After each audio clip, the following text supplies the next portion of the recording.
SRMB আপনারা জানেন যে কারখানা আছে, এসআরএমবি একটি কোম্পানি, তাদের যে কারখানা সেই কারখানা থেকে দূষণ ছড়াচ্ছে। আপনারা দেখলেই বুঝতে পাবেন যে কিভাবে দূষণ ছড়াচ্ছে। এসআরএমবি কারখানা থেকে দূষণ ছড়ানোর অভিযোগ করছেন স্থানীয় মানুষজন যারা ওই এলাকায় বসবাস করেন। তারা বলছেন যে কালি ছড়াচ্ছে বাতাসে এবং তার ফলে মানুষের শ্বাসকষ্ট হচ্ছে, তাদের খাবার দাবার নষ্ট হয়ে যাচ্ছে। বাড়ি আপনারা দেখতে পাচ্ছেন সেই ছবি আপনাদের দেখাচ্ছি। এসআরএমবি ফ্যাক্টরি থেকে কিভাবে কালো ধোঁয়া ছড়িয়ে পড়ছে গোটা এলাকা জুড়ে এবং তার জন্য প্রায় রুদ্ধ নিঃশ্বাস অবস্থা দুর্গাপুরের মানুষজনের। এসআরএমবি কারখানা থেকে দূষণ ছড়ানোর অভিযোগ নিয়ে এর আগেও সাধারণ মানুষ কারখানা কর্তৃপক্ষকে বলবার চেষ্টা করেছিলেন, কিন্তু আমরা দেখেছি যে কারখানার মানুষ মানে যারা কারখানার আধিকারিক, যারা সেখানকার ম্যানেজার, তারা কর্ণপাত করেনি। কারখানা কর্তৃপক্ষ কর্ণপাত করেনি সাধারণ মানুষের এই অভিযোগে, কিন্তু অভিযোগটা মারাত্মক গুরুতর অভিযোগ। এবং স্ক্রিনে আমরা দেখাচ্ছি কিভাবে মানুষের হাতে, সাধারণ ওই এলাকার মানুষের হাত দেখুন কালো কালিতে ঢেকে গেছে। আর এই কালো কালি তাদের নিঃশ্বাসের সময়, যখন তারা নিঃশ্বাস প্রশ্বাসের সময় এই কালো কালি তাদের শরীরে ঢুকছে। অর্থাৎ এরা কিন্তু মানে একজন স্মোকার যেরকম ডিরেক্টলি এফেক্টেড হন, কালো কালি ঢুকে তাদের শ্বাস প্রশ্বাসের ক্ষেত্রে সমস্যা তৈরি করছে এবং এটা একটা ভয়াবহ সমস্যা। এই ভয়াবহ সমস্যা যখন তৈরি হচ্ছে দুর্গাপুরে এবং আমাদের কাছে খবর আসলো আমাদের প্রতিনিধি মারফত, আমরা দেখলাম যে ঘটনাটা সিরিয়াস এবং আজকে 4টে চতুষ্কোণে আমরা আলোচনা করব। কিন্তু একেবারে প্রথম আপনাদেরকে দেখাবো যে কারখানার সামনে কি ছবি, সাধারণ স্থানীয় মানুষ তারা কি বলছেন, কি অভিযোগ তাদের শোনাবো আপনাদের। দুর্গাপুরের দূষণ দিল্লির ঘাড়ে নিঃশ্বাস ফেলছে এমন তথ্য কিন্তু এসেছিল সামনে এবং তারপরে কিন্তু তোলপাড় হয়েছিল এই জেলা এবং রাজ্যের যারা দূষণ দপ্তরের পর্ষদ আধিকারিকরা আছে তারা কিন্তু বৈঠকে বসেছিল দুর্গাপুরে। কিন্তু তারপরে যে ছবিটা, সেই ছবিটা যেই কেসে এই 2-1 দিন ঠিক থাকার পর আমরা যখন প্রথম ছবি করতে আসি তখন ছবি পাঠিয়েছি আমি, সেই ছবি দেখতে পাবে। পরবর্তীকালে খবরের জেরে কিন্তু এরা কি করে, এই যে সেট দেখতে পাচ্ছ এই সেটটাকে দিয়ে দেয়, অর্থাৎ সেট বলতে পলিথিনে একটা সেট দিয়ে দেওয়া হয়েছে, কিন্তু এই সেটও বেশিক্ষণ থাকবে না। গোটা এলাকা আমরা আমাদের জেলা নেতৃত্ব বলতে আমার জেলা সভাপতির সঙ্গে কথা বলেছি, আমি এসডিও সাহেবের সঙ্গে কথা বলেছি, আমি ওসি কোকোভ্যানকে জানিয়েছি, আমার দুর্গাপুরের মেয়রকে জানিয়েছি এবং তারা আমাকে বলেছে বিষয়টা দেখার জন্য। এখন মানুষগুলো কথা বলছিলেন, তারা বেশিরভাগই আমাদের লোক। এবার ঘটনা হচ্ছে এই মানুষগুলোর এই এলাকায় বস্তিবাসী, তাদের উন্নয়নের জন্য প্রচেষ্টভাবে চেষ্টা করেছি। আপনারা শুনতে পাচ্ছিলেন যে দুর্গাপুরে অবস্থিত এসআরএমবি কারখানার এই ছবি এবং এই ছবির ফলে কি আসছে সামনে উঠে, মানুষের নিঃশ্বাস প্রশ্বাস নিতে সমস্যা হচ্ছে। দীর্ঘদিন ধরে প্রতিবাদ করা সত্ত্বেও কারখানা কর্তৃপক্ষ, ম্যানেজমেন্ট তারা কোনো প্রপার ইনিশিয়েটিভ নেয়নি। খাবারে কালি, মুখে কালি, নাক থেকে নিঃশ্বাস প্রশ্বাসের সময় কালি ঢুকছে। পাশাপাশি আরেকটি অত্যন্ত গুরুত্বপূর্ণ বিষয় যে শিশু স্বাস্থ্য, সেটাও কিন্তু বিঘ্নিত হচ্ছে। অর্থাৎ এলাকায় যে সমস্ত বাচ্চারা রয়েছে তারাও এই একই পরিবেশে রয়েছে বলে তাদেরও ফুসফুসের সমস্যা দেখা দিচ্ছে, তাদেরও নিঃশ্বাস প্রশ্বাসে প্রবলেম হচ্ছে। বুঝতেই পাচ্ছেন যখন এই পরিস্থিতি, তখন সদ্যজাত যারা জন্মাচ্ছে ওই এলাকায় তাদের কি ভয়াবহ প্রভাব তাদের শরীরের উপর পড়ছে, তাদের লাঙের উপর পড়ছে, ফুসফুসের উপর পড়ছে, এটা খুব পরিষ্কার। এবার আসুন আপনাদেরকে নিয়ে যাই কারখানা লাগোয়া এলাকায়, যেখানে একটু দেখাই যে প্রত্যেক দিন মানুষের নিত্য নৈমিত্য জীবনযাত্রার ক্ষেত্রে এই কারখানার জন্য, এই দূষণ ধোঁয়ার জন্য, কালো ধোঁয়ার জন্য কি কি সমস্যা হচ্ছে। আসুন দেখাই সেই ছবি। এসআরএমবি কর্তৃপক্ষের সাথে আমরা একটু আগে এই প্রশ্নগুলোকে নিয়ে কিন্তু আমরা গেছিলাম তাদের দোরগোড়াতে, অর্থাৎ তাদের যে মেন গেট আছে সেই মেন গেটে গেছিলাম এবং যাওয়ার পর তারা যখন সিএনএর নাম শুনলো তারা সঙ্গে সঙ্গে বললো তারা মিটিংয়ে ব্যস্ত আছেন, দেখা করতে পারবেন না। এই কথা তাদেরকে স্পষ্টভাবে জানিয়ে দেওয়া হলো, মেসেজ দেওয়া হয়েছিল তাদের প্রতিক্রিয়া নেওয়ার জন্য, সেই ভিজুয়ালও রয়েছে আমার কাছে। এখন এই শিল্প শহর দুর্গাপুর দূষণের বার্তায় দিল্লির ঘাড়ে নিঃশ্বাস ফেলছে এমনটা কিন্তু বলা হয়েছিল এবং এই তথ্যে কিন্তু মাস 2-3 আগে কিন্তু তোলপাড় হয়েছিল গোটা রাজ্য। এবং আমি যে মুহূর্তে যে জায়গায় দাঁড়িয়ে রয়েছে এই মুহূর্তে, সেটা হচ্ছে দুর্গাপুরের যে 29 নম্বর ওয়ার্ড সাগরভাঙা কলোনি, সেই কলোনির যে পুকুর পাড় এলাকা সেখানে দাঁড়িয়ে রয়েছে। আর শুধু দেখাবো যে টালি এবং বাড়ির যে টালির অংশ আমি দেখানোর চেষ্টা করব যে সেখানে তুমি যদি একটু আঁচড় কাটো তাহলে কিন্তু পরিষ্কারভাবে দেখা যাবে যে যে কালির ছবি সেটা তুমি দেখতে পাচ্ছ, সেটা দেখা যাবে। তুমি এই যে অঞ্চলে মানুষের কাছে কিন্তু একটা চেনা ছবি হয়ে দাঁড়িয়ে গেছে।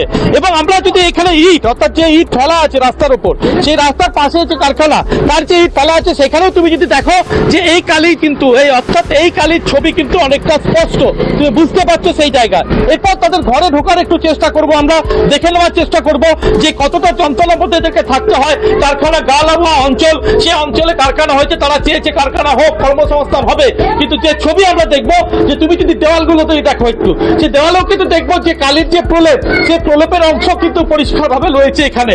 এবং যে গ্রিল, এখানে জানলার যে দরজাপাট বন্ধ করে রাখতে হয়, সেই গ্রিলে যদি একটু আঁচড়ে মারো তাহলে কিন্তু এই কালি যে ধুলো কালির যে আস্তরণ, সেটা কিন্তু অনেকটা পরিষ্কার হবে। তুমি দেখতেই পাচ্ছ যে এই ছবি কিন্তু তাদের চেনা ছবি হয়ে দাঁড়িয়েছে মানুষের কাছে। এবং এখানকার মানুষ শ্বাসকষ্টজনিত সমস্যায় তারা ভুগছে। তাদের সঙ্গে আমরা কথা বলবো আমরা যে কি অবস্থার মধ্যে তারা দিন কাটাচ্ছেন।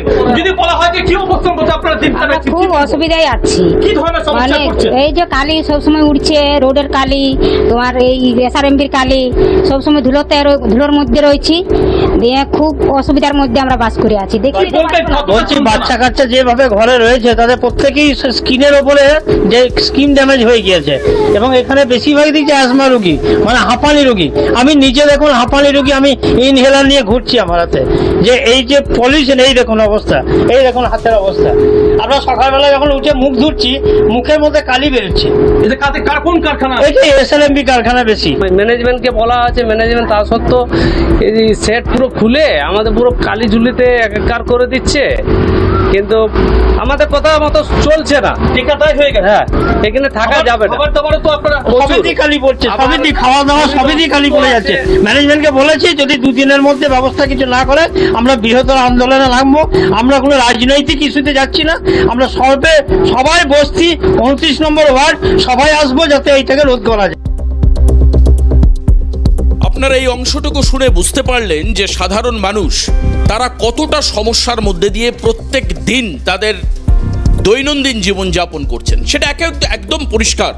আমাদের প্রতিনিধির সঙ্গে কথা বলতে গিয়ে একের পর এক অভিযোগ এই কারখানার বিরুদ্ধে, তাদের যে অ্যাক্টিভিটিস তাদের বিরুদ্ধে উঠে আসলো। আবারও আমি রিপিট করছি, এই চারটে চতুষ্কোণে আমরা ইন্ডাস্ট্রিয়ালাইজেশনের পক্ষে, আমরা ফ্যাক্টরি এস্টাবলিশমেন্টের পক্ষে, আমরা প্রোডাকশন হাউস, প্রোডাকশন সেন্টার এগুলো তৈরি করবার পক্ষে। কিন্তু তার যে পার্টিকুলার নর্মস রয়েছে, এনভায়রনমেন্ট রিলেটেড যে সমস্ত ইফস অ্যান্ড বাট রয়েছে, যে সমস্ত ডু অ্যান্ড ডোন্টস রয়েছে, সেগুলো যদি কোনো কোম্পানি না মানে তাহলে তার সরাসরি প্রভাব ওই এলাকায় বসবাসকারী সাধারণ মানুষের উপর পড়ে। এটা অত্যন্ত স্বাভাবিক। পরিবেশ কতটা বিঘ্নিত হয় আমি শোনাবো আপনাদের। আমরা কথা বলেছিলাম, আমাদের সঙ্গে অনুষ্ঠানে যুক্ত হয়েছিলেন বিশিষ্ট পরিবেশবিদ সৌমেন্দ্র মোহন ঘোষ। তিনি কি বলছেন শুনুন। পরিবেশগত অপরাধের জন্য কাউকে ছাড় দেওয়া যায় না, এবং সেখানে পুলিশেরও দেখা উচিত, দূষণ নিয়ন্ত্রণ পর্ষদেরও দেখা উচিত, আমাদের রাজ্যে পরিবেশ দপ্তর আছে তাদেরও দেখা উচিত। কারণ এনভায়রনমেন্টাল ইম্প্যাক্ট অ্যাসেসমেন্ট না করে যদি এগুলোকে ছাড়পত্র দেওয়া হয় এবং প্রতি বছর তাদের লাইসেন্স রিনিউ করতে হয়, দেখা উচিত যে এনওসি তাদের আছে কিনা, নো অবজেকশন সার্টিফিকেট দেখাতে হবে। এটা জনগণ গিয়ে চাইতে পারে নো অবজেকশন সার্টিফিকেট আছে কিনা। তাছাড়া হচ্ছে যে ধরনের বায়ু দূষণ হচ্ছে, যেমন কালি পড়ছে, কয়লার ধোঁয়া এবং ফ্লাই অ্যাশ এবং সূক্ষ্ম ভাসমান ধূলিকণা যেটাকে বলা হয় ধাতব কণা আমার শরীরে যাচ্ছে, লাংকে যাচ্ছে, এবং তার ফলে আমাদের চামড়ার রোগ হচ্ছে। এইটা যত শুধু মানুষের ক্ষেত্রে না, এটা যখন কোনো জমির ওপর পড়ছে যেখানে চাষবাস হয় বা জলের যাতে মিশে যাচ্ছে, যেটাকে আমরা বলি যে অ্যাফ্লুয়েন্ট ট্রিটমেন্ট ছাড়াই যদি বর্জ্য পদার্থ জলের মধ্যে দিয়ে, নালার মধ্যে দিয়ে মিশে যায় এবং সেটা যদি চাষের জমিতে চলে যায়, বা সেই দূষিত কণা যদি কোনো গরু সে যখন খাবার খাচ্ছে সে যদি তার সাথে ওটা খায়, তাহলে বিকলাঙ্গ শিশুরও জন্ম হতে পারে। এটা একটা ভয়ানক জিনিস। এইটা নিয়ে সরকারের এগেনস্টে লোককে বলতে হবে এবং সঠিকভাবে এটা তুলে ধরতে হবে। যার জন্য আমি বলছি ডাক্তারি পরীক্ষাটা ভীষণভাবে দরকার। আজকে যদি দেখা যায় যে একাধিক মানুষ এই রোগে আক্রান্ত, ফুসফুসজনিত রোগে আক্রান্ত, তবে সেই কারখানা বন্ধ করে দেওয়া উচিত। যারা প্রচারের আলোতে বারবার করে আসছেন, যারা ইমারত মজবুত করবার কথা বলছেন, তারা তাদের অ্যাক্টিভিটিসের জন্য মানুষের শিরদাঁড়া কিভাবে ভঙ্গুর হয়ে যাচ্ছে তার ছবি আপনাদেরকে দেখালাম। আর এবার যেটা সব থেকে বেশি হাইলি কনসার্ন ইস্যু, সেটা হচ্ছে মানুষের স্বাস্থ্য, মানুষের শরীর কতটা এফেক্টেড হচ্ছে এর ফলে। অর্থাৎ এই যে পরিবেশ দূষণ হচ্ছে কারখানার কালো ধোঁয়ায়, তার ফলে মানুষের শরীরের উপরে স্থায়ীভাবে কোন কোন প্রভাব পড়তে পারে সেটা জানবার জন্য আমাদের সঙ্গে এই মুহূর্তে অনলাইনে রয়েছেন আমাদের সঙ্গে বিশিষ্ট চিকিৎসক অরিন্দম বিশ্বাস। আমি স্বাগত জানাবো ডক্টর বিশ্বাসকে আজকের অনুষ্ঠানে। ডক্টর বিশ্বাস, দেখুন, যেটা দেখলাম একটা ভয়াবহ দৃশ্য। আপনি কর্মসংস্থানের কথা বলছেন, ওটা মৃত্যু সংস্থানের কথা বলছেন, আমি বুঝলাম না। ৭৬ বছর পেরিয়ে গিয়ে এই ভয়াবহ দৃশ্য মানে স্বাধীন ভারতবর্ষে আমাদের দেখতে হচ্ছে। এবার যে স্বাস্থ্যের কথাগুলো বলছেন তার মধ্যে asthma, allergic asthma, COPD, obstructive lung disease থেকে ইন্টারস্টিশিয়াল লাং ডিজিজ পর্যন্ত একটা রোগ হতে পারে এবং ভবিষ্যতে ব্রঙ্কোজেনিক কার্সিনোমাও দেখা দিতে পারে। এই হচ্ছে ঘটনা। তার সাথে স্কিনে কিন্তু এটা করতে করতে এক্সেমা হতে পারে এবং স্কিন ক্যান্সারও হতে পারে। এটা কিন্তু অসম্ভব নয়। তো এই মানুষগুলোকে আমরা একেবারে কিলিং ফিল্ডস কথাটা এসেছিল মানে ভিয়েতনামের কাম্বোডিয়া থেকে, যেখানে মাইন পোতা থাকতো, কিন্তু এখানে তো আরেকটা কিলিং ফিল্ডস তৈরি করা হচ্ছে। বয়স্ক থেকে অল্প বয়স্ক যারা আছে তাদের যেভাবে বায়ু দূষিত হচ্ছে, তারপর হাতে যেভাবে কালো দাগটা দেখতে পাচ্ছি সেটা ভেতরে চলে যাচ্ছে, ত্বকে আসছে, তো সব রকম রোগের সম্মুখীন তারা হতে পারে। তারা তো কিলিং ফিল্ডসে রয়েছে। এ নিয়ে কেন বড় আন্দোলন হচ্ছে না? আপনারা একজন বিশ্ব মানবকে দেখালেন, তিনি অনেক কিছু বললেন, এরা বস্তিবাসী, এদের জন্য করা হবে। এতদিন পরে কেন সাফার করতে হবে? কেন সিএনকে দায়িত্ব নিয়ে এটা দেখাতে হবে? সিএনকে প্রশংসার দাবি রাখে, সিএন এটা দেখাচ্ছে।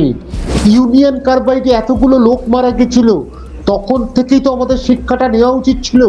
তারপরে এইরকম ভাবে যে কোম্পানির নামটা আমি দেখছিলাম, সেখানে বিভিন্ন সেলিব্রিটি এদের পাবলিসিটি দেয়, তো সেইখানে তারা মানুষকে মারছে। তো আপনাকে আমি পরিষ্কার বলছি, যদি এই মুহূর্তে ব্যবস্থা না থাকে, ওখানে জানবেন 50% মানুষ তাদের ফুসফুসটা খারাপ হয়ে গেছে এবং তাদেরকে অসুস্থ আর কিছু বেশি দিন নয়, কিছুদিন পরে অক্সিজেনের ওপর ভরসা রাখতে হবে, ইনহেলারের ওপর ভরসা রাখতে হবে।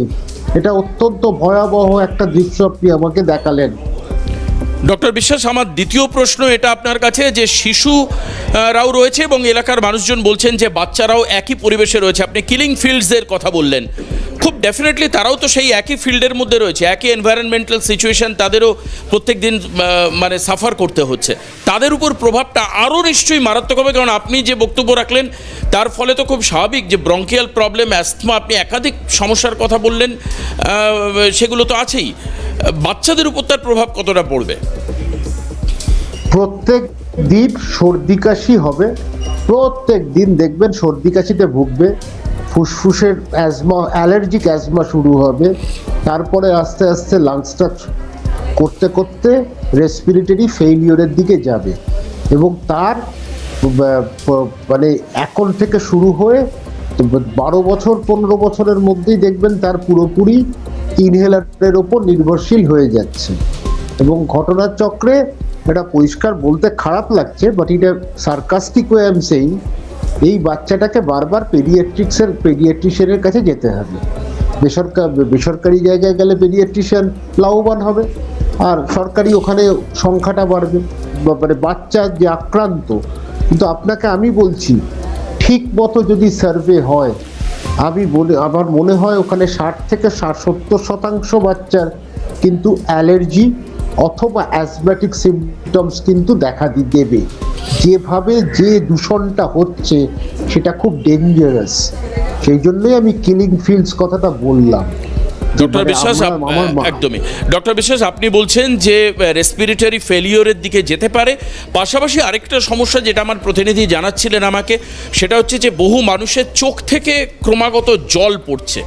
তো এখন ব্যাপার হচ্ছে যে এই ধোঁয়ার ফলে আপনি রেসপিরেটরি ফেলিয়ার বললেন, আপনি অ্যাজমা বললেন, আপনি আরও স্কিনের প্রবলেমের কথা বললেন এবং বলছেন যে প্রায় 50% মানুষের উপর সমস্যা, বাচ্চাদের ক্ষেত্রে সেটা 60 থেকে 70% হতে পারে। চোখের উপরে তার প্রভাব কতটা পড়তে পারে, মানে আমরা এটা আলোচনা করে শুধু বোঝাতে চাইছি যে একটি স্বাভাবিক সুস্থ মানব শরীরের কোন কোন জায়গায় এর ফলে এফেক্টেড হতে পারে। ডক্টর বিশ্বাস, দেখুন, পরিষ্কার কথা, চোখ থেকে কেন জল পড়ছে? কারণ এটা পার্টিকলস চোখে যখন যাচ্ছে অ্যালার্জিক একটা রিয়াকশান হচ্ছে, তার ম্যানিফেস্টেশন হচ্ছে, বহিঃপ্রকাশ হচ্ছে চোখ দিয়ে জলটা পড়া। আর যেটা ঘটনাচক্রে খারাপ, মানে আপনি যেটা বলছেন, আমি যদি ঠিক মতন যদি ওখানে কোনো মেডিকেল টিম পাঠানো হয়, যদি পরীক্ষাটা হয় পালমোনারি ফাংশন টেস্ট, একটা এক্স-রে আর একটা সিবিসি, তার মধ্যে থেকে অনেক কিছু বেরিয়ে আসবে যে ওখানে কতজন আক্রান্ত। কিন্তু এই যদি দূষণের মাত্রাটা থাকে, আমি অবাক হব না যে 50% মানুষ ওখানে যারা বাসিন্দা তারা আক্রান্ত। একেবারে অনেক অনেক ধন্যবাদ ডক্টর বিশ্বাস।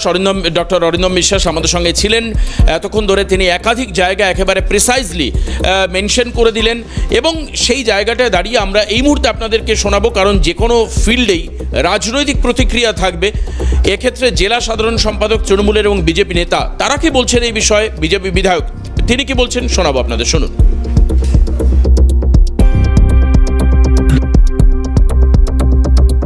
আছে, আমরা অতি শীঘ্রই প্রশাসনিকভাবে একটা মিটিং করে সত্যিকারের মানুষের যদি দূষণের ক্ষতি হয়, মানুষ যদি এটা ক্ষতিকারক মনে করে, তাহলে এইটাকে তার প্রতিকার দরকার। অতি শীঘ্রই আমি যাতে মিটিং করা যায়, মিটিং করে এই দূষণ নিয়ন্ত্রণ ব্যবস্থা করা যায়, তার আমার উপযুক্ত ব্যবস্থা নেওয়া। এই যে সরকারে বসে আছেন, এর বড় বড় কথাবার্তা বলছেন, জানেন না দূষণ কথা ছড়াচ্ছে, কারা মেশিন রাত্রিবেলা চালাচ্ছে না, মেশিনে না চালানোর ফলে পলিউশন তৈরি হচ্ছে, বিনিময়ে কত টাকা নিয়ে আসছে নেতারা, কাউন্সিলররা লোকাল, ধমকি চাকরি ঢোকাচ্ছেন, কাজের লোক দরকার নেই, লোক নিতে হবে, পলিউশন খাবেন না, উনি জানেন না, সব জানেন। জানার পরে কথা বলছেন পলিউশন নিয়ে আমরা চিঠি করেছি, আমরা আন্দোলন নেমেছি, পলিউশন ডিপার্টমেন্টকে চিঠি দিয়েছি, তারপরে কোনো হেলদোল নেই। এই কারণেই লোকাল প্রশাসন এবং তৃণমূল কংগ্রেসের বিরাট একটা অংশ টাকা নেয় বলেই এই পলিউশন বৃদ্ধি হচ্ছে। আর মাঝে মধ্যেই মিডিয়ায় বিবৃতি দিয়ে মানুষের মন জোগানোর চেষ্টা করছেন, লাভ কিছু হবে না। জানেন সরকারে কারা আছে, কারা তোলা তুলছে, মানুষ জানে এটা, তার জবাব আগেও দিয়েছে, আগামী দিনেও দেবে। তৈরি থাকুন, নাটক করে কিছু লাভ নেই। একেবারে আমাদেরও একই কথা যে বাগবিতণ্ডা করে লাভ নেই, আসল কথায় আসতে হবে। এই কারখানার দূষণ প্রতিরোধ ব্যবস্থাকে সক্রিয় করতে হবে, কারখানার যারা ম্যানেজমেন্ট তাদের ইমিডিয়েট ইনিশিয়েটিভ নিতে হবে যাতে সাধারণ মানুষের শরীর ঠিক হয়। এবং এই কারণের জন্য আমরা আজকের অনুষ্ঠান করলাম। আগামী দিনেও আমাদের অবজারভেশনে যদি দেখা যায় কারখানা একই রকমভাবে চলছে, আমরা বারবার করে খবর করব সাধারণ মানুষের স্বার্থে।